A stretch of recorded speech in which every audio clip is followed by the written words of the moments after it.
తండ్రి నీకేనయ్యా. చివరిసారిగా ఆరాధనా ఆరాధనా అబ్బా తండ్రి నీకేనయ్యా.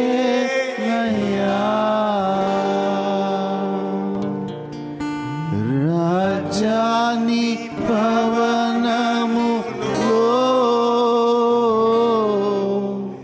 రేంబవలు వేచియుందుము. యేసు రాజాని పవనములో రేంబవలు వేచియుందుము. మిమ్ము స్తుతించి ఆరాధింతుము. నా చింతలు మరచెదను. మిమ్ము స్తుతించి ఆరాధింతుము. నా చింతలు మరచెదను. ఆరాధనా ఆరాధనా అబ్బా తండ్రి నీకేనయ్యా.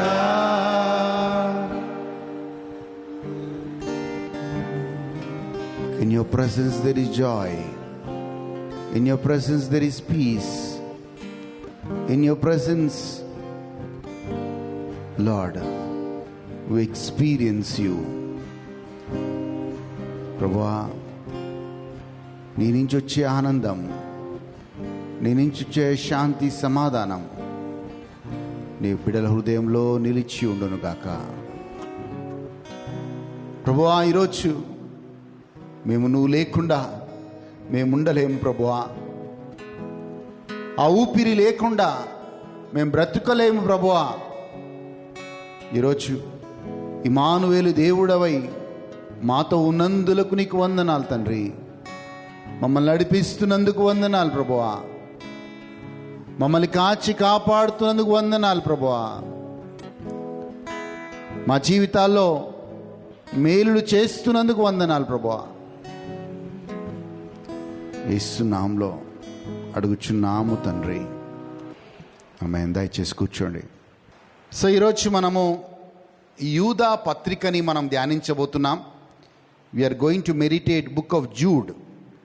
యూదా పత్రిక ఎక్కడుంటుంది అని నన్ను అడిగితే ప్రకటన గ్రంథం కంటే ముందు ఉంటుంది. అది ఒకటే అధ్యాయంతో ఉన్న పత్రిక. సో ఈ పత్రికని మనము ఈరోజు ధ్యానిద్దాం. ఇక్కడ ఈ యూదా ఎవరు అని అంటే, యూదా యేసు ప్రభు యొక్క ఒక సహోదరుడు. Is one of the brothers of Jesus. So యేసు ప్రభు యొక్క సహోదరుడినా. అయితే యేసు ప్రభు ఉన్నంత కాలం రక్షణలోకి రాలేదు యూదా. యూదా ఎప్పుడు రక్షణలోకి వచ్చాడు అంటే, యేసు ప్రభు పునరుత్థానమైన తర్వాత ఈ యొక్క యూదా రక్షణలోకి వచ్చాడు. సో ఈ రక్షణలోకి వచ్చిన యూదా ఈ పత్రికని మనకి రాస్తూ ఉన్నాడు. సో ఇక్కడ చూడండి, ఒకవైపు యేసు ప్రభువుకి ఒకసహోదరుడు అయినప్పటికీ ఆయన ఈ పత్రిక రాసేటప్పుడు ఆయన పరిచయం ఎలా ఉందో చూద్దాం. యూదా పత్రిక ఒకటే అధ్యాయం ఉంది. సో ఒకటే వచనం చదువుకుందాం. మొదటి వచనం చదువుకుందాం. యేసుక్రీస్తు దాసుడును యాకోబు సహోదరుడైన యూదా తండ్రి అయిన దేవుని యందు ప్రేమింపబడి యేసుక్రీస్తునందు భద్రము చేయబడి పిలువబడిన వారికి శుభమని చెప్పి వ్రాయినది. See, ఆయన he is using word called bounded servant. యేసుక్రీస్తు మొదటి వచనం పెట్టు బాబు.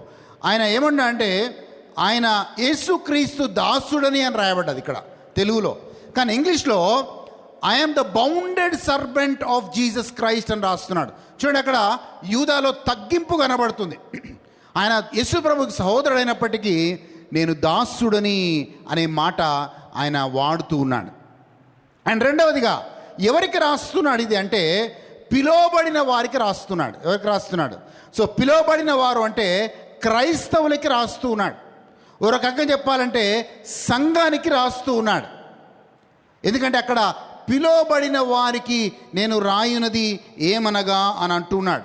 So is calling, is writing to the believers, is writing to the church, is writing to the sanctified people of God. So ఇది మనందరికీ అన్నిల కాదు. ఈ పుస్తకము, ఈ గ్రంథము రాయబడింది మన కోసమని మనం గ్రహించుకుందాం. సో ముందుకెళ్ళినప్పుడు మనము ఇక్కడ కొన్ని విషయాలని జ్ఞాపకం చేస్తూ ఉన్నాడు. ఏం జ్ఞాపకం చేస్తున్నా అంటే ఈయన నేను కొన్ని విషయాలు మీకు జ్ఞాపకం చేయాలి అనుకుంటున్నాడు.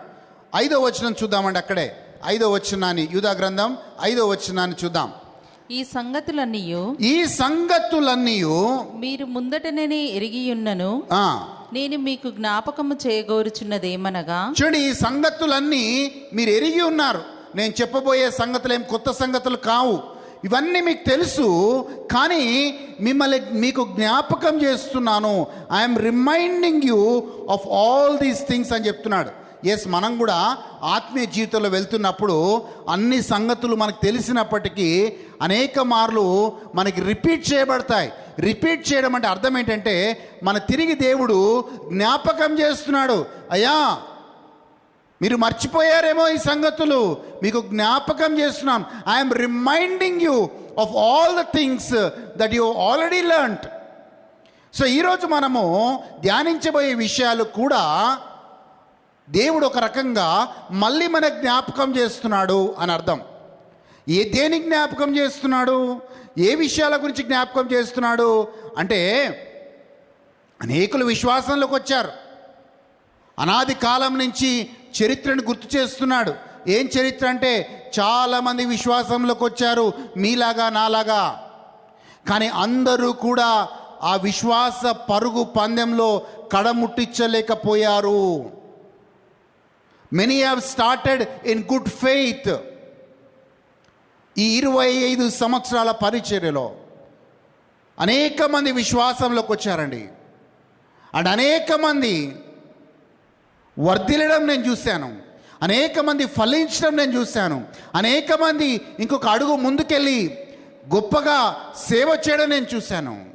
కానీ అదే క్రమంలో అనేక మంది లోకంలో పడిపోయిన వారిని కూడా చూశాను. సేవకులు పడిపోయిన సేవకులను కూడా నేను చూశాను. సేవలో ఉండి కొన్ని అనవసరమైన విషయాల్లోకి వెళ్ళి పరిచర్యకి దేవుడికి దూరం అయిపోయి లోకంలోకి వెళ్ళిపోయిన సందర్భాలు ఎన్నో చూశాను. సో ఈ పత్రిక మనకు ఒక రిమైండర్. హిల్ సాంగ్ అనే వ్యక్తి, చాలామంది యూత్ ఆ పాటలు ఇష్టపడతారు. హిల్ సాంగ్ అని ఆస్ట్రేలియాలో మంచి వర్షిపర్ అయినా. అయితే ఒకానొక రోజు ఆయన అలా పరిచర్యలో కొనసాగుతూ ఆయన చేసిన స్టేట్మెంట్ ఏంటంటే చివరిగా I know more believe Jesus అనే మాట అన్నాడు ఆయన. ఎందుకు అంటే ఆయన పడిపోయాడు, కంప్లీట్గా దేవుడికి దూరం అయిపోయాడు. ఆయన ఆరాధన వల్ల, ఆయన పాటల వల్ల అనేకులని దేవుడి దగ్గర నడిపించిన వ్యక్తి ఈరోజు దేవుడికి లేడు అని చెప్పి దేవుడికి దూరమైన సందర్భము మనము చూస్తూ ఉన్నాం. హల్లెలూయా. సో ఈ పత్రికలో యూదా ఐఎమ్ రిమైండింగ్ యూ, మీకు జ్ఞాపకము చేస్తున్నాను అనే మాటని చెప్తున్నాడు. దేని గురించి జ్ఞాపకం చేస్తున్నాడు చూద్దాం. మనకి 3వ వచనం చదువుదాం ఒకసారి. 3వ వచనం 3-4 వచనాలు చదువుదాం ఒకసారి. ప్రియులారా మనకందరికీ కలిగేడు రక్షణను గూర్చి మనకందరికీ కలిగిన ఈ రక్షణను గురించి మీకు వ్రాయవలెనని ఆ, విశేష ఆసక్తి గలవాడనై ఆ, ప్రయత్నపడుచుండగా ఆ. పరిశుద్ధులకు ఒక్కసారి అప్పగింపబడిన ఆ, బోధ నిమిత్తము ఆ. మీరు పోరాడవలెనని మిమ్మును వేడుకొనుచు చాలమ్మా. మీరు రక్షణలోకి వచ్చినప్పుడు మీరు పొందుకున్న ఆ బోధ, ఆ టీచింగ్ ఏదైతే ఉందో, ఆ రక్షణ సువార్త ఏదైతే ఉందో, దాన్ని స్థిరముగా మీలో పదిలపరచుకోండి అని చెప్తున్నాడు. ఇప్పుడు చాలా మన సంఘాల్లో కొంచెం ఏమైందంటే సంతోషపెట్టే వాక్యం, ఏమంటారు, వినసొంపు గల వాక్యం, ఎవరిని బాధించకుండా నొప్పించకుండా ఉండే వాక్యాన్ని మనం చాలా సంఘాల్లో మనం వింటూ ఉన్నాం. అమ్మో ఎక్కడ బాధపడతారో వీళ్ళు, ఎక్కడ బాధపడి వచ్చే వారం రారేమో అని వాళ్ళని ఏమంటారు బాధ పెట్టకుండా, వాళ్ళు నొప్పించకుండా, వాళ్ళని ఎలాంటి వాక్యం వాళ్ళు వినాలనుకుంటారంటే నువ్వు దీవించబడతావు, నువ్వు ఆశీర్వదించబడతావు అన్న వాక్యంలో. కానీ వాక్యానికి ఒక గుణం ఉంది, నేను చెప్తున్నాను. అలాంటి మైండ్ సెట్ ఒకవేళ మనకుంటే, వాక్యానికి ఒక గుణం ఉంది. వాక్యము హెచ్చరిస్తుంది, వాక్యము ప్రోత్సహిస్తుంది, అండ్ వాక్యము మనము దేవుని మార్గంలో, సరైన మార్గంలో దేవుని వాక్యం ఉంచుతుంది. Word is divided into different parts. అది తిమోతికి రాసిన లేఖలో మనం చదువుకుంటాం.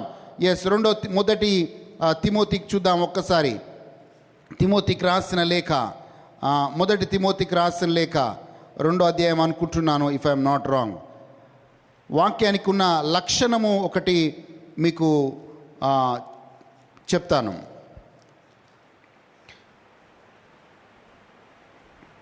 దొరికిందా అండి?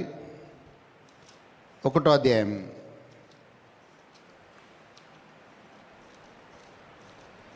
I'm sorry.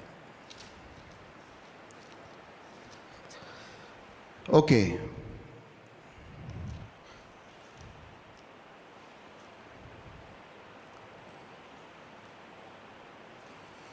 సారీ.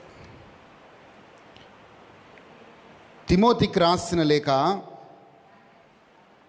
1వ అధ్యాయం అమ్మా, కాదమ్మా, 1వ అధ్యాయం కాదమ్మా,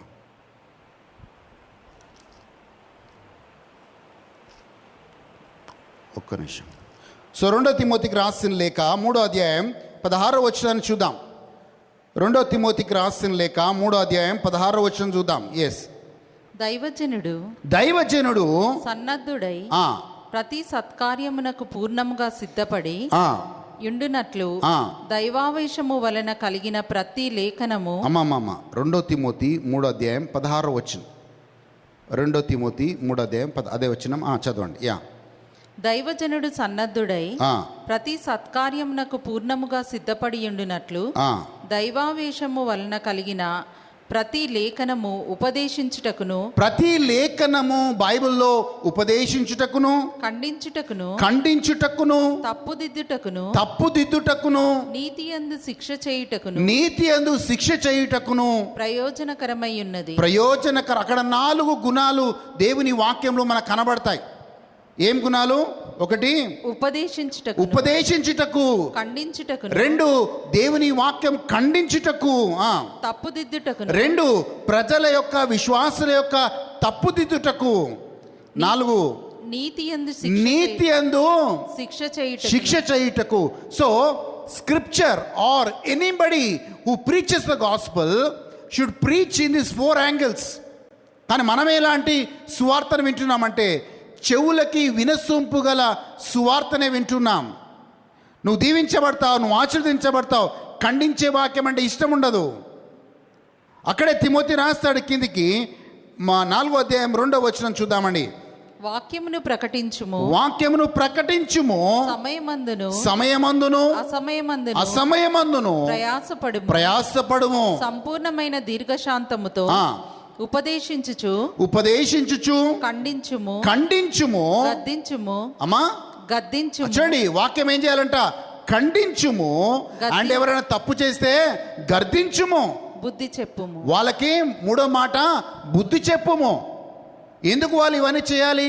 ఎందుకు ఖండించాలి? ఎందుకు బుద్ధి చెప్పాలి? ఎందుకంటే వాళ్ళు సరైన ఆత్మీయతలో నడవాలని. కానీ ఈరోజు వినసొంపు గల వాక్యానికి మనం అలవాటు పడ్డాం. ఏసమ్మా కిందికి చదువు 3వ వచనం. ఎందుకనగా జనులు హితబోధను సహించక దురద చెవులు గలవారై తమ స్వకీయ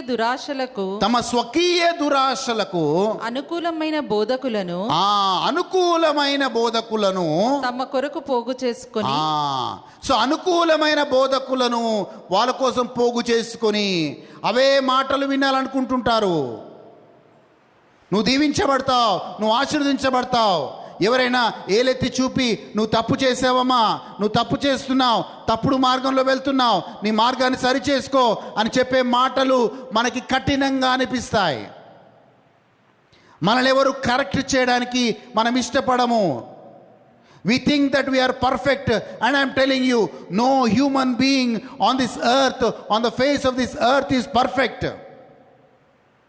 అండ్ ఎప్పుడు పాడైపోతాము, ఎప్పుడు చెడిపోతామో తెలుసా?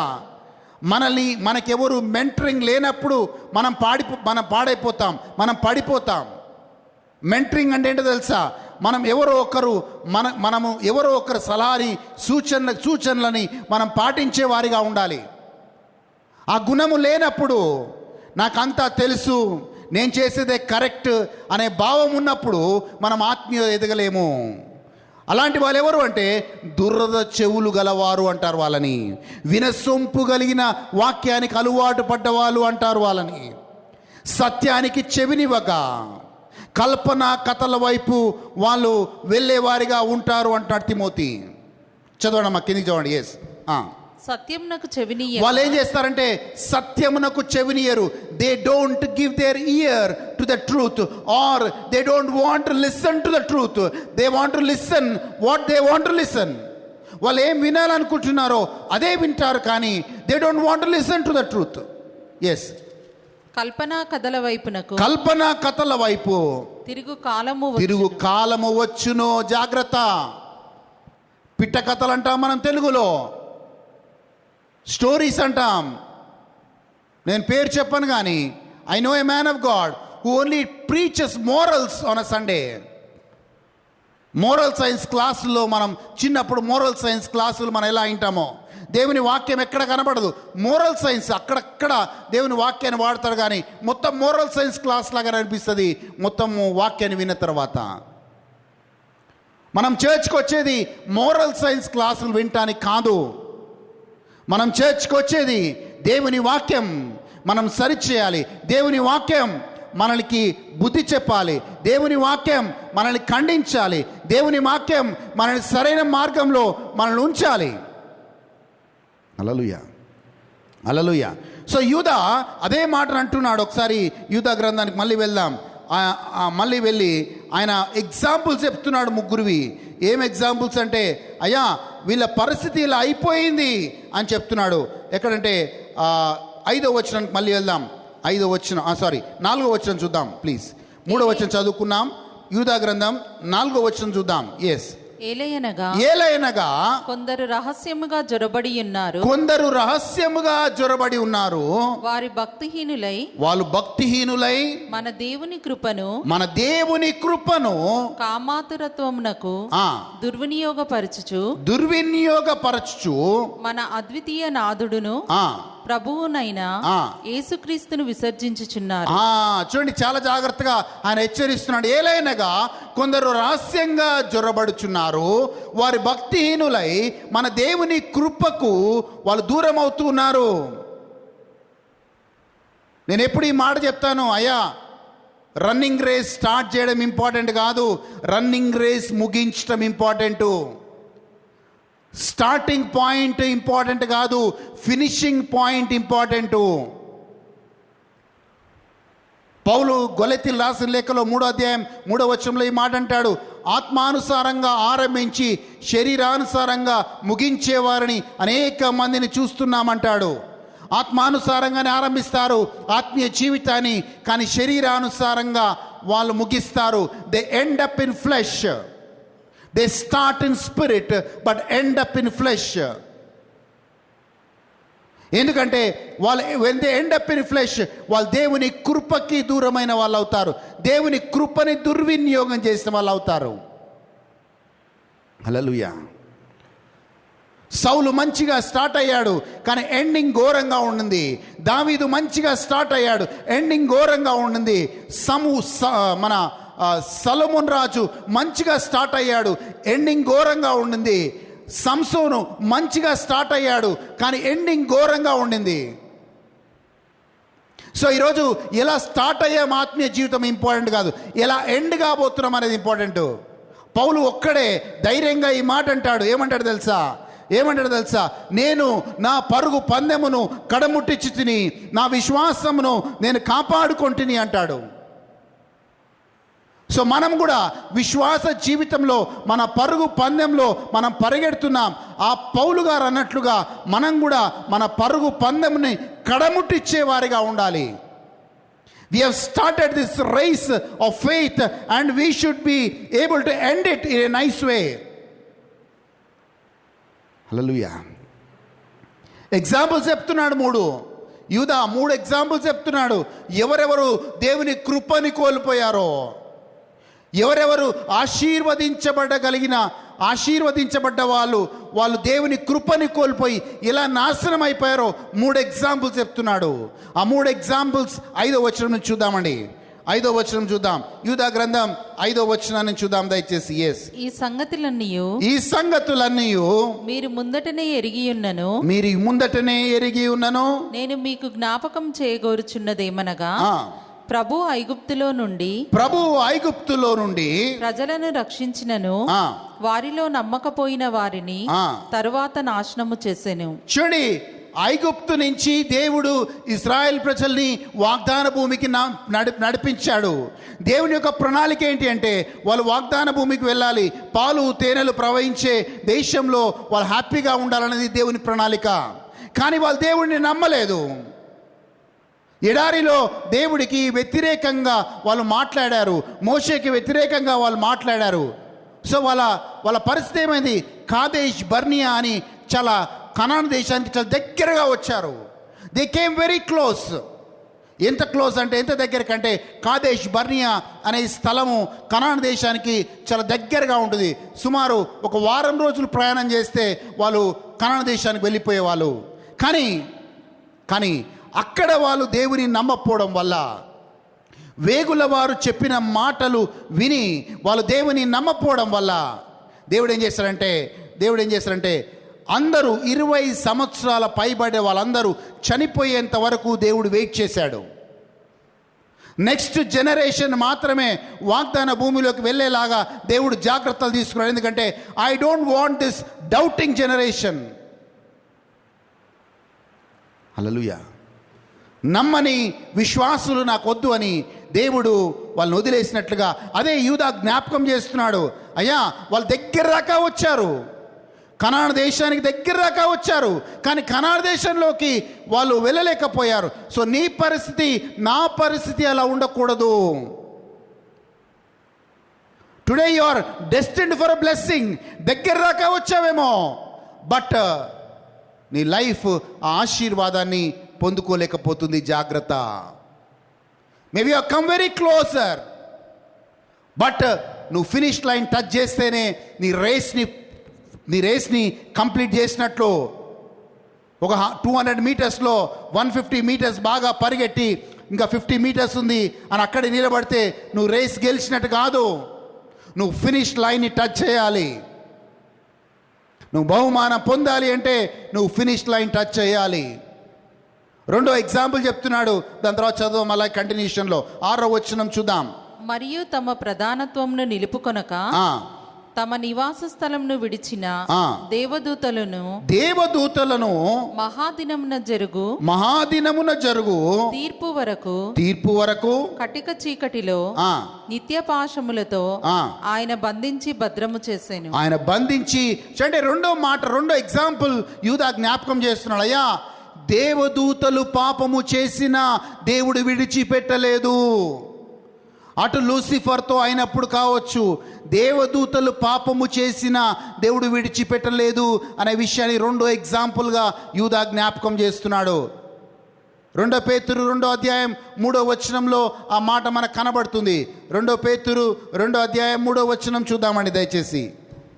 వారు అధిక లోబులై కల్పనా వాక్యములు చెప్పుచు మీ వలన లాభము సంపాదించు. సారీ 1 పేతురమ్మ 1 పేతురు 2వ అధ్యాయం 3వ వచనం ప్లీజ్. వేషధారణను అసూయను సమస్త దూషణ మాటలను మాని క్రొత్తగా జన్మించిన శిశువులను పోలిన వారై నిర్మలమైన వాక్యమును పాల వలన రక్షణ విషయంలో ఎదుగు నిమిత్తము ఆ పాలను అపేక్షించుడి. 2 పేతురే కరెక్టే. 2 పేతురుకి వెళ్దాం. 4వ వచనం. 2 పేతురు 2వ అధ్యాయం 4వ వచనం. దేవదూతలు పాపము చేసినప్పుడు 2 పేతురు 2వ అధ్యాయం 4వ వచనం చూస్తున్నాం. దేవదూతలు పాపము చేసినప్పటికీ దేవుడు వాళ్ళని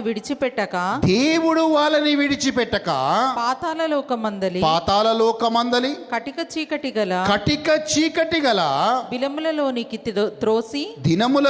త్రోసి తీర్పుకు కావలిలో ఉంచబడుటకు. చూడండి, దేవుడు జ్ఞాపకం చేస్తున్నాడు. అయ్యో, మీరు అనుకోవచ్చు దేవదూతలే కదా, నో ప్రాబ్లం, దేవుడు వదిలేస్తాడు అనుకోవచ్చు. కానీ దేవదూతలు పాపము చేసినప్పుడు కూడా దేవుడు విడిచిపెట్టలేదు అనే సంగతిని ఈరోజు యూదా జ్ఞాపకం చేస్తున్నాడు. వాళ్ళు ఎస్కేప్ కాలేదు, నీవు నేను కూడా ఎస్కేప్ కాలేమో.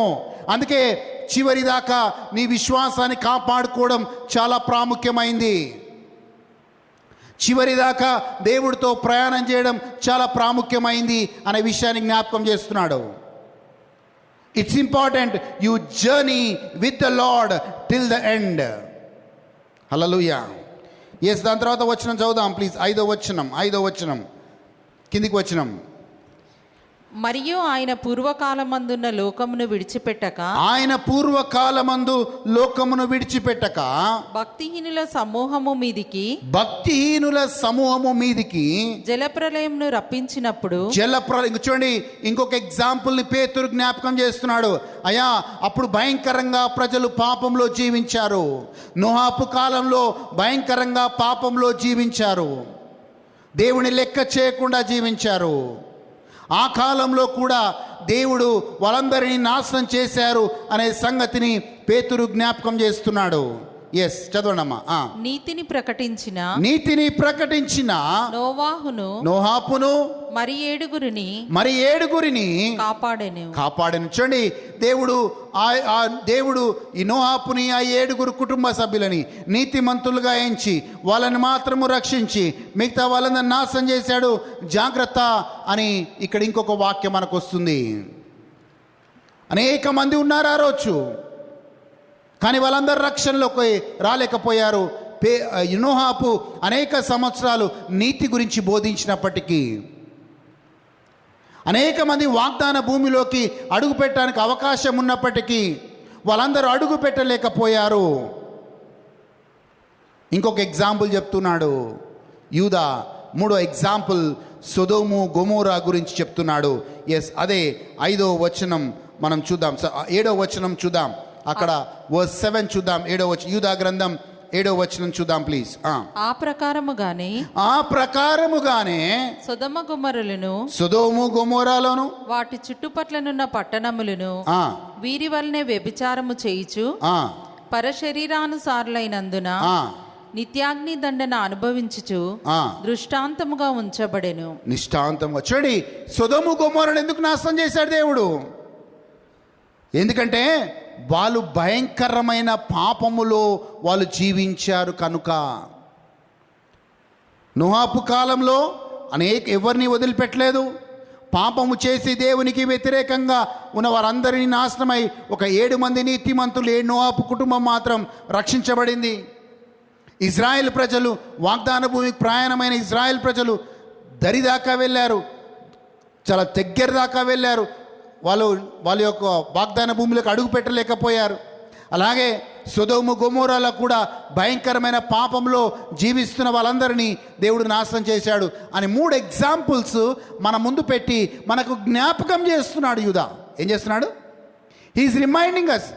అయ్యో సొదొమ గొమొర్రా గురించి మీకు తెలియదని కాదు, బట్ ఈజ్ రిమైండింగ్ అస్. అయ్యా చరిత్రలో ఇలా జరిగింది, జ్ఞాపకం పెట్టుకోండి. మీ విశ్వాసం కాపాడుకొని చివరిదాకా మీరు విశ్వాసంలో నడవండి దేవుడితో. ఎక్కడ కూడా శరీరానుసారంగా మీరు నడవద్దు అని మనకి జ్ఞాపకం చేస్తున్నాడు. He's reminding us today. Hallelujah. 8వ వచనం చూద్దాం. యూదా పత్రిక 8వ వచనం చూద్దాం దయచేసి. అటువలననే వీరును కలలు కనుచు శరీరంను అపవిత్రపరచుకొని. మీరును కలలు కనొచ్చు. ఏం కలలు? ఎలా ఉన్నా పరలోకానికి పోతాను, నేను బాప్టిజం తీసుకున్నాను కదా, తిరిగి జన్మించాను కదా, సో నాకేం ప్రాబ్లం, నా బర్త్ కన్ఫర్మ్డ్ అనేవాళ్ళు ఉన్నారు చాలామంది. సో డిఫరెంట్ టీచింగ్స్ మనకి. నేను ఎలా ఉన్నా పర్వాలేదు, నేను పరలోకానికి వెళ్తాను అన్న భావం, ఎలా జీవించినా పర్వాలేదు పరలోకానికి వెళ్తానన్న భావం. హల్లెలూయా. 70% మంది అమెరికన్స్ ఏం బిలీవ్ చేస్తారంటే మేము చర్చికి పోకపోయినా మేము రక్షణలో ఉంటామని నమ్ముతారంట. We don't have to go to church but still we are saved. So వాళ్ళ సిద్ధాంతం చూడండి. మళ్ళీ ఎప్పుడు చూస్తారు, ఎప్పుడు చర్చికి వెళ్తారంటే ఏదో ఆన్లైన్లో, లేకపోతే వాళ్ళకి టైం ఉన్నప్పుడు, లేకపోతే వాళ్ళ ఫ్రీగా ఉన్నప్పుడు. దేవుడు కొన్ని నియమాలు పెట్టాడు. నీవు నేను ఆఫీస్లో పనిచేస్తున్నాం అంటే ఆఫీస్లో పనిచేస్తున్నప్పుడు ఏదో టైంలో పోతే జీతం ఇస్తారా నీకు? నీ ఇష్టం వచ్చినప్పుడు, మన ఇష్టం వచ్చినప్పుడు ఆఫీస్కి వెళ్తే మనకు జీతాలు ఇస్తారా? ఖచ్చితంగా ఇవ్వరు. మరి లోకానుసారంగా అలాంటి పద్ధతులని మనం సీరియస్గా తీసుకొని మనం పాటిస్తున్నప్పుడు మరి దేవుని విషయంలో ఎంత జాగ్రత్తగా ఉండాలి, ఎంత సీరియస్గా మనం పాటించాలి అని ఒకసారి జ్ఞాపకం చేస్తున్నాను మీకు.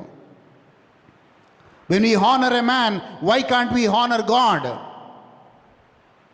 మనిషికి అంత ప్రాధాన్యత ఇచ్చి అంత గౌరవించే మనము మరి దేవుణ్ణి ఎందుకు లెక్క చేయము? దేవుని మాటలను ఎందుకు లెక్క చేయము? ఎందుకంటే ఆయన దీర్ఘశాంతుడు కనుక.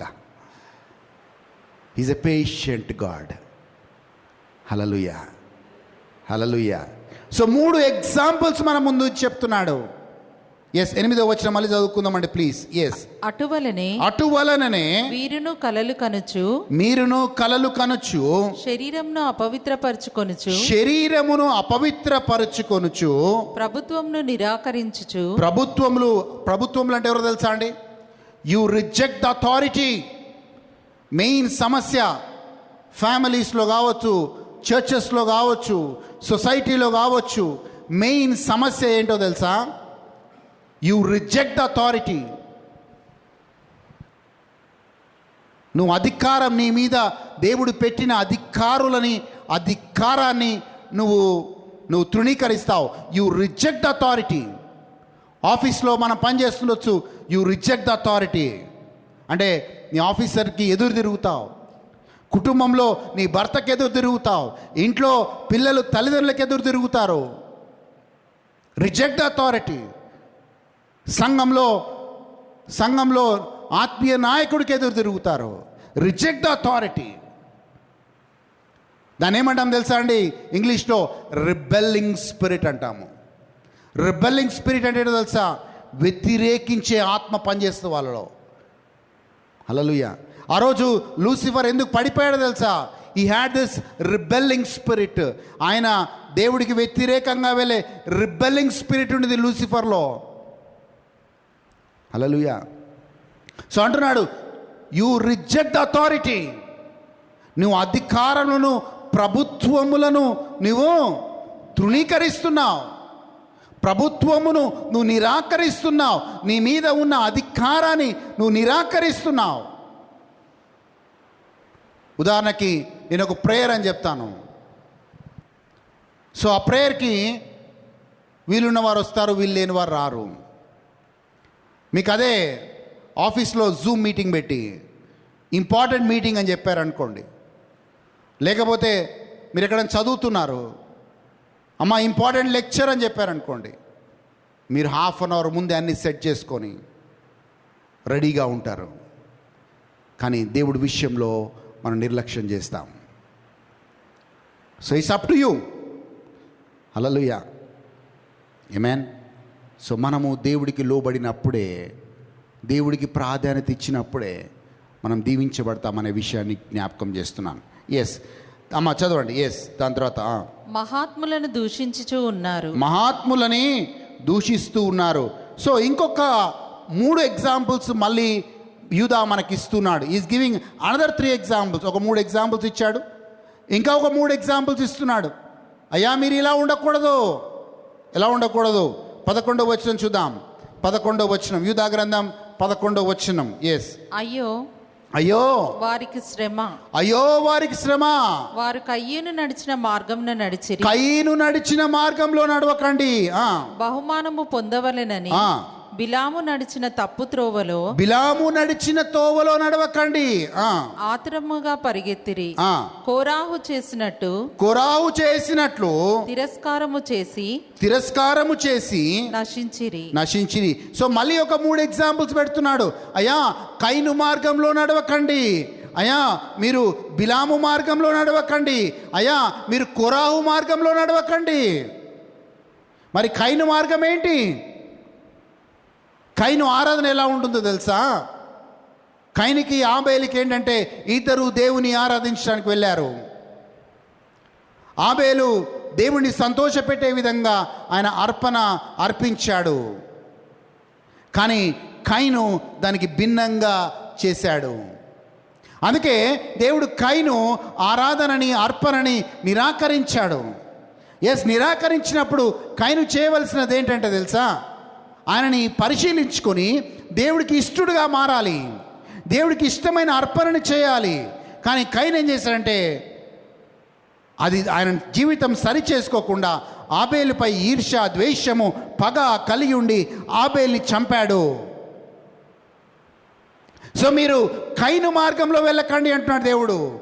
ఈర్ష్య, పగ, ద్వేషం ఇవన్నీ నీలో ఉంటే నువ్వు కయీను మార్గంలో వెళ్తున్నట్లు. హల్లెలూయా, హల్లెలూయా. అండ్ రెండవదిగా బిలాము యొక్క మార్గము అంటున్నాడు. బిలాము ఎవరు? బిలాము ఎవరండి? బిలాము ఎవరు? ఒక దేవుని సేవకుడు. బిలాము ఒక దేవుని సేవకుడు. సో బిలాము మార్గంలో వెళ్ళకండి అంటే, బిలాము మార్గంలో వెళ్ళకండి అంటే దేవుని సేవకుడు ఒక సమయానికి ప్రిపేర్ అయిపోయాడు. డబ్బులు తీసుకొని, రాజు కాడ డబ్బులు తీసుకొని ఇజ్రాయెల్ ప్రజలు శపిద్దామని ప్రిపేర్ అయిపోయాడు. సో సత్యములాగానే ప్రకటించాలి కానీ, దేవుని వాక్యములాగానే ప్రకటించాలి కానీ, దైవజనుడు లాగానే ఉండాలి కానీ డబ్బులకో వ్యామోహానికో ప్రలోభ పెట్టకూడదు. మొన్నొక మీరు షాక్ అవుతారు, ఒక వ్యక్తిని కలిశాను నేను. గత 34 సంవత్సరాలుగా ఆయన పెళ్లి చేసుకోలేదు, దేవుడి సేవలో అంకితమై ఉన్నాడు. సో ఆయన సాక్ష్యం చెప్తా ఉన్నాడు. దేవుడు నన్ను పిలిచాడు, స్కూల్ టైంలోనే దేవుడు నన్ను పిలిచాడు, నేను దేవుడి సేవకు నా జీవితాన్ని అంకితం చేసుకున్నాను, అనేక ఇన్స్టిట్యూషన్స్ కట్టాను, పెద్ద పెద్ద గొప్ప కార్యాలు చేశానని ఆయన ఒక లిస్ట్ చెప్తా ఉన్నాడు నాకు. నేను అనుకున్నాను, దేవా ఎన్ని గొప్ప కార్యాలు చేశాడినా, పెద్ద పెద్ద ఇన్స్టిట్యూషన్స్ కట్టాడు, పెద్ద పెద్ద స్కూల్స్ కట్టాడు అంటే చాలా సంతోషం అనిపించింది. అంటే ప్రీచింగ్ మినిస్ట్రీలో లేడు కానీ ఇన్స్టిట్యూషన్స్ ఇవన్నీ కట్టుకుంటూ ప్రిన్సిపల్గా వేరు పొజిషన్స్లో ఉన్నాడు. చాలాసేపు మాట్లాడుకున్నాం అండ్ ఆయన టీచింగ్స్ కూడా విన్నాను నేను. చాలా సంతోషం అనిపించింది, ప్రభా మంచి తలాంతు గల వ్యక్తి అని. మరుసటి రోజు వాళ్ళ సంస్థ నుంచి ఒక బ్రదర్ నాకు ఫోన్ చేసి ఇలా చెప్తున్నాడు, ఆయన అస్సలు దగ్గరికి తీయొద్దు బ్రదర్, జాగ్రత్త. సుమారు 12 మంది స్త్రీలతో ఆయన స్త్రీలని మోసం చేశాడు. 1-2 కోట్లలో కేసులు నడుస్తూ ఉన్నాయి ఆయన గురించి. He's a deceiver, be careful అన్నాడు. ఒకేసారి ఆ మాట విని హవాక్కయ్యాను నేను. మనిషి చూస్తే అలా కనబడట్లేదు, ఆయన గురించి భిన్నంగా వింటున్నాను. హల్లెలూయా. దేవుని సేవకి అని వచ్చినప్పుడు అదే పద్ధతిలో అదే రీతిలో మనం ఉండాలి అని చెప్పి యూదా చెప్తున్నాడు. మీరు బిలాము వలె ఉండకండి. బిలాము డబ్బుల కోసం తన ప్రజల్ని ఏదైనా చేయడానికి రెడీగా అయిపోయాడు. అండ్ మూడవది, కోరాహులాగా ఉండకండి. కోరాహు ఇంకా కోరాహు కింద ఉన్న వాళ్ళందరూ కూడా ఎందుకు నాశనం అయ్యారు అంటే, కోరాహు కింద ఉన్న వాళ్ళు ఎందుకు నాశనం అయ్యారంటే, they rebelled against Moses and Aaron. అహరోనుకి మోషేకి వాళ్ళు వ్యతిరేకంగా వాళ్ళు లేచినప్పుడు దేవుడు అన్నాడు, నేను మోషేని అహరోను ఎన్నుకున్నాను. అహరోను చిగురించి కర్ర దానికి సాదృశ్యంగా ఉంటుంది. కోరాహు అటు దేవుడి అధికారంలో ఉన్న మోషేకి వాళ్ళు తిరుగుబాటు చేశారు కాబట్టి దేవుడు వాళ్ళకి ఇచ్చిన శిక్ష ఏంటంటే, భూమి తెరుచుకొని కోరాహుకి సపోర్ట్ చేసిన వాళ్ళందరూ కూడా ఆ భూమిలో బరి అయిపోయారు. Rebellion nature. ఇవన్నీ ఎందుకు జ్ఞాపకం చేస్తున్నాడు యూదా అంటే, అయ్యా గతంలో ఇలా జరిగింది, మీరు ఇలా ఉండకూడదు అని చెప్తున్నాడు. మీరు కైను మార్గంలో నడవకూడదు, మీరు బిలాము వలె మీరు ఉండకూడదు, అలాగే కోరాహు వలె మీరు ఉండకూడదు. ఇలా ఉంటే మీ విశ్వాస జీవితంలో మీరు మీ యొక్క ఆ ప్రయాణం కడముట్టించలేరు. హల్లెలూయా. ఎందుకు ఈ మాట గట్టిగా యూదా చెప్తున్నాడు అంటే, అయ్యా మన ప్రభు రానై ఉన్నాడు, సో మనం సిద్ధపాటు కలిగి ఉండాలి అనే మాట చెప్తున్నాడు. 14వ వచనం చదువుకుందాం. 14వ వచనం, యూదా గ్రంథం 14వ వచనం చూద్దామండి. ఆదాము మొదలుకొని 7వ వాడైన హానోకు కూడా వీరిని గూర్చి ప్రవచించి ఇట్లా నేను ఇదిగో అందరికిని తీర్పు తీర్చుటకును వారిలో భక్తిహీనులందరూ భక్తిహీనముగా చేసిన వారి భక్తిహీన క్రియలన్నిటిని గూర్చియు భక్తిహీనులైన పాపులు తనకు విరోధముగా చెప్పిన కఠినమైన మాటలన్నిటిని గూర్చియు వారిని ఒప్పించుటకును ప్రభు తన వేవేల పరిశుద్ధులతో పరివారముతో వచ్చును. చూడండి, ఆదాము తర్వాత ఏడవ తరంలో పుట్టి జీవించిన అనోకు ఈ ప్రవచనం చేస్తున్నాడు. ఏ ప్రవచనం అంటే, దేవుడు తన వేవేల పరిశుద్ధులతో ఆయన భూలోకానికి రాబోతున్నాడు.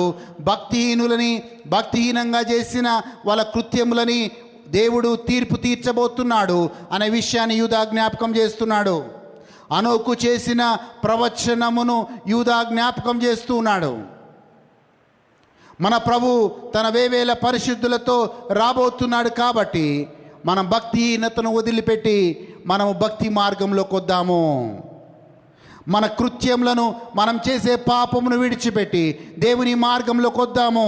ఎందుకంటే మన దేవుడు తన వేవేల పరిశుద్ధులతో వచ్చినప్పుడు మనము సిద్ధపాటు కలిగి ఉండాలి అనే విషయాన్ని యూదా జ్ఞాపకము చేస్తూ ఉన్నాడు. Hallelujah. He is reminding us, a Lord is going to come. మన దేవుడు రానై ఉన్నాడు, మనం సిద్ధపాటు కలిగి ఉందాం అని జ్ఞాపకం చేస్తున్నాడు. చాలామంది క్రైస్తవులు అసలు రెండో రాకడ గురించే మాట్లాడిన సంఘాలు చాలా ఉన్నాయి. ఈ last Thursday Bible study start చేశారండి రెండవ రాకడ గురించి. కొంతమంది స్కైప్లో జాయిన్ కాగలిగారు, కొంతమంది స్కైప్లో జాయిన్ కాలేకపోయారు. సో ఆ గ్రూప్ నేను చూస్తే చాలా ఆసక్తికర గ్రూప్. సుమారు 55 మంది ఆ స్కైప్లో వాళ్ళు బైబిల్ స్టడీలో పాల్గొనడానికి నేర్చుకోవడానికి జాయిన్ అవుతున్నారు. సో మీకు కూడా మంచి అవకాశం. సో షారెన్తో చెప్పాను నేను, మన వాళ్ళకి సపరేట్గా జూమ్ పెడదాం, అండ్ వాళ్ళకి స్కైప్ సైమల్టేనియస్గా నడుస్తుంటుంది. సో 8 o'clock థర్స్డే 8 నుంచి 9:30 వరకు రెండవ రాకడ గురించి, చివరి దినాల గురించి మనము బైబిల్ స్టడీ జరుగుతూ ఉంది. So humbly I request you to join. ప్రతి థర్స్డే లోతుగా టైం తీసుకొని మరి చెప్తున్నాను.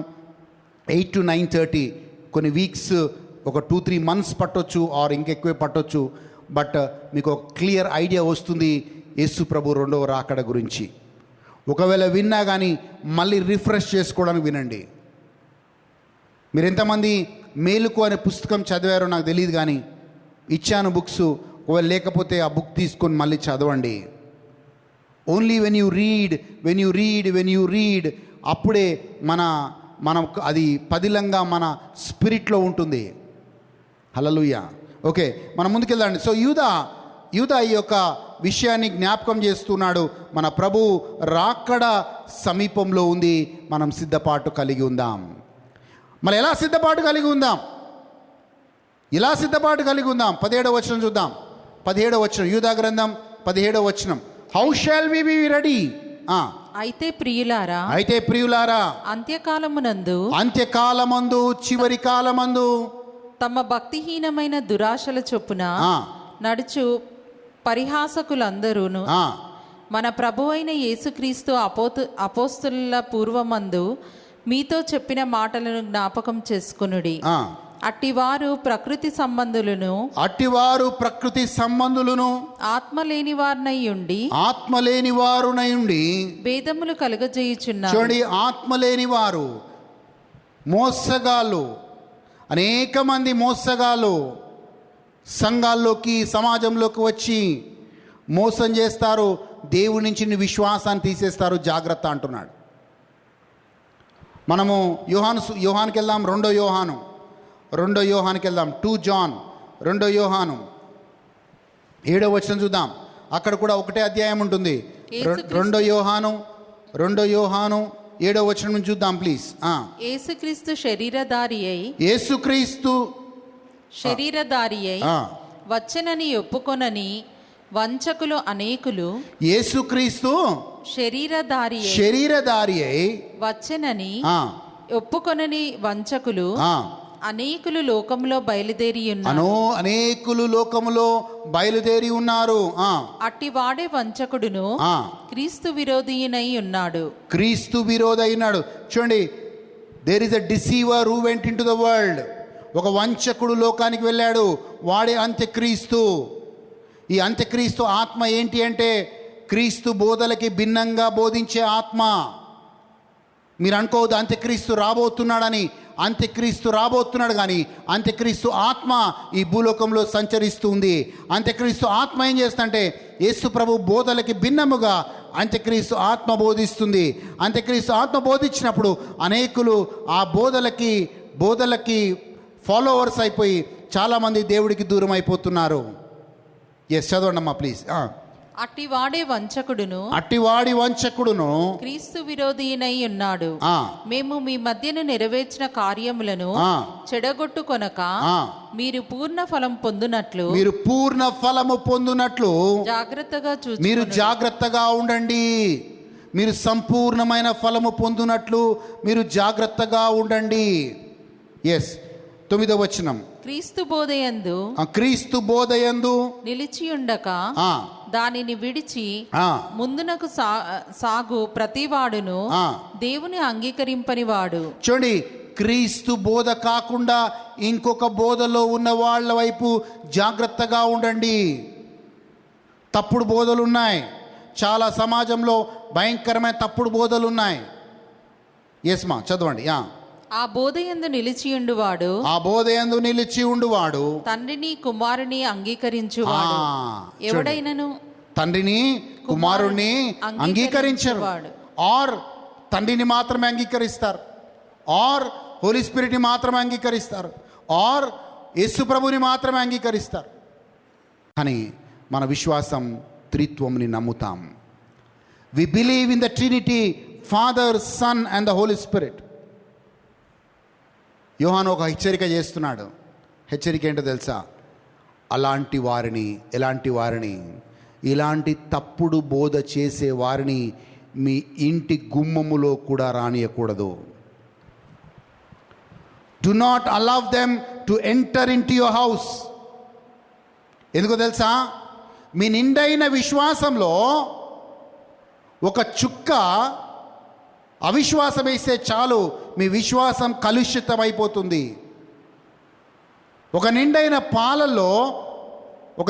పాల గ్లాసులో ఓ చుక్క విషం వేస్తే ఎలాగైతే మనం ఆ పాలను తాగలేమో, నీ సంపూర్ణ విశ్వాసంలో కొంచెం డౌట్ క్రియేట్ చేసి వెళ్ళిపోతాడు. హల్లెలూయా. ఒక టీచింగ్ ఉంది ఇప్పుడు, అద్వైత టీచింగ్ అంటే ఏం తెలుసా? అద్వైత టీచింగ్ అంటే మనం ఏమున్నా సరే ఈ లోకంలోనే పుడతామంట, ఈ లోకంలోనే శ్రమించాలంట, ఈ లోకంలో ఎంజాయ్ చేయాలంట. సో ఈ లోకమే లాస్ట్, ఇంకా దీని తర్వాత లోకం లేదు అని ఒక టీచింగ్ నడుస్తుంది. సో డిఫరెంట్ టీచింగ్స్, డిఫరెంట్ బోధలు. అలాంటి బోధించే వారిని మీ ఇంట్లో కూడా రానియొద్దు అంటున్నాడు యోహాను. అమ్మ చదవండి 10వ వచనం. ఎవడైనను ఈ బోధను తేక మీ యొద్దకు వచ్చిన ఎడల వానిని మీ ఇంట చేర్చుకొనవద్దు. శుభమని వారితో చెప్పను వద్దు. హల్లెలూయా. ఈవెన్ ప్రైజ్ ది లార్డ్ కూడా చెప్పొద్దంట, గుడ్ మార్నింగ్ కూడా చెప్పొద్దంట వాళ్ళకి. ఎందుకంటే నీ విశ్వాసాన్ని కలుషితము చేసేవారు. సో మనం ఆత్మీయంగా ఉండాలంటే ఏం చేయాలి? యూదా పత్రికకి వెళ్దాం ప్లీజ్. యూదా పత్రిక 20వ వచనం చూద్దాం. యూదా పత్రిక 20వ వచనం.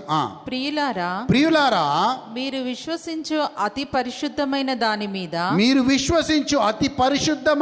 మీద మిమ్మును మీరు కట్టుకొనుచు పరిశుద్ధాత్మలో ప్రార్థన చేయుడి.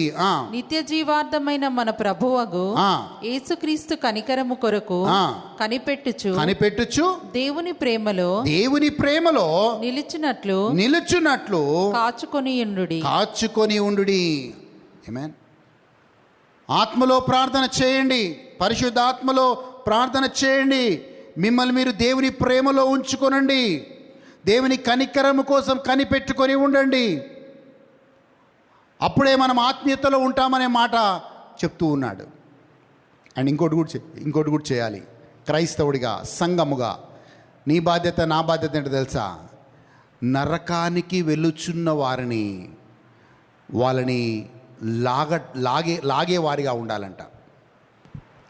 If somebody is going away from the lord, దేవుని దూరంగా వెళ్ళే వారిని, అండ్ తప్పుడు మార్గంలో వెళ్ళే వాళ్ళని, అండ్ నరకం వైపు వెళ్తున్న వాళ్ళని లాగే బాధ్యత నీదే. విశ్వాసిగా నీదే. వాళ్ళని సరైన మార్గంలోకి తీసుకొచ్చే బాధ్యత నీదే. అమ్మ చదవండి, ఆ మాట చదువుకొని ముగిద్దాం. 22వ వచనం, 23 వచనాలు చూద్దాం. 22-23 వచనాలు చూద్దాం యూదా గ్రంథం. ఎస్. సందేహపడు వారి మీద కనికరము చూపుడి. అగ్నిలో నుండి లాగినట్లు కొందరిని రక్షించుడి. శరీర సంబంధమైన కొందరిని రక్షించుడి. Save others by snatching them అని ఉంది ఇంగ్లీష్లో. చదవండి అమ్మా. శరీర సంబంధమైన వారి అపవిత్ర ప్రవర్తనకు ఏ మాత్రము నొప్పుకొనక దానిని అసహించుకొనుచు భయముతో కొందరిని కరుణించుడి. హల్లెలూయా. మనము విశ్వాసంలో ఉంటూ, మన విశ్వాసంలో కొనసాగుతూ, అవిశ్వాసంలో దేవుడికి దూరంగా ఉంటున్న వారిని దేవుడి దగ్గరికి చేర్చండి అని యూదా అంటూ ఉన్నాడు. సో యూదా, ఈ పత్రిక మనము ఈరోజు ధ్యానించాం. ఈ పత్రిక యొక్క సారాంశం ఏంటంటే, యూదా అంటున్నాడు, అయ్యా అనేకులు విశ్వాసంలో ఆరంభించారు కానీ ముగించలేకపోయారు. మీరు విశ్వాసంలో రక్షణ ద్వారా విశ్వాసంలోకి వచ్చారు. మీరు తప్పిపోకుండా చూసుకోండి. 3 ఎగ్జాంపుల్స్ చెప్పాడు. ఇజ్రాయెల్ ప్రజల్ని చూపించాడు. దాని తర్వాత ఇంకా ఎవరిని చూపించాడు? దేవదూతల్ని మనకు చూపించాడు. దాని తర్వాత సొదొము గొమొరాని మన ముందు చూపించాడు. అలాగే ఆత్మీయతలోకి వచ్చిన తర్వాత ఇంకా ఒక 3 ఎగ్జాంపుల్స్ చూపిస్తున్నాడు. మొదటి ఎగ్జాంపుల్ కైను మార్గంలో నడవకండి అంటున్నాడు. రెండవది బిలాము వలె మీరు ఉండకండి అంటున్నాడు. మూడవది కోరాహు వలె మీరు ఉండకండి అంటున్నాడు. ఇవన్నీ ఎందుకు చెప్తున్నాడు అంటే, అయ్యా మన ప్రభువు రాకడ సమీపంలో ఉంది. ప్రభువు వేవేల పరిశుద్ధులతో రాబోతున్నాడు. భక్తిహీనంగా చేసిన కృత్యములను బట్టి దేవుడు తీర్పు తీర్చబోతున్నాడు. మీరు జాగ్రత్త అని హెచ్చరిస్తూ ఉన్నాడు. అండ్ 4వ భాగంలో చాలా జాగ్రత్తగా చెప్తున్నాడు. ఈ చివరి దినాల్లో అనేక మంది తప్పుడు బోధలతో వస్తారు. వాళ్ళని మీరు ఇండ్లల్లో కూడా రానియకూడదు అంటున్నాడు. వాళ్ళు శుభమని కూడా పలకొద్దు అంటున్నాడు. అండ్ చివరిగా నువ్వు ఆత్మీయంగా బలపడుతూ, నువ్వు విశ్వాసంలో బలపడుతూ, నువ్వు ఆత్మలో ప్రార్థన చేస్తూ, నువ్వు తప్పుడు మార్గంలో వెళ్ళే వారిని, రాంగ్ రూట్లో వెళ్ళే వాళ్ళని, నశించిపోయే వారిని నువ్వు వాళ్ళని కాపాడి రక్షించేవాడిగా నువ్వు ఉండాలి అని చెప్తున్నాడు. హల్లెలూయా. సో ఈరోజు మనం ఆత్మ పరీక్షలు చేసుకొని మనం బలలో పాల్గొంటున్నప్పుడు, ప్రభువా నాకెక్కడైనా విశ్వాసంలో కొంచెం షేక్ అయ్యానేమో, బట్ ఈరోజు విశ్వాసంలో స్థిరపరచుకుందాం. Let's again be in strong faith. లేచి నిలబడదాం అండ్ ఈ సమయంలో ప్రార్థన చేసుకుందాం. మమ్మల్ని మికిలిగా ప్రేమించు మా తండ్రి, నీకు వందనాలు, నీకు స్తోత్రాలు ప్రభువా. ఈ రోజుని బట్టి, ఈ సమయాన్ని బట్టి మీకు వందనాలు చెప్తూ ఉన్నాం ప్రభువా.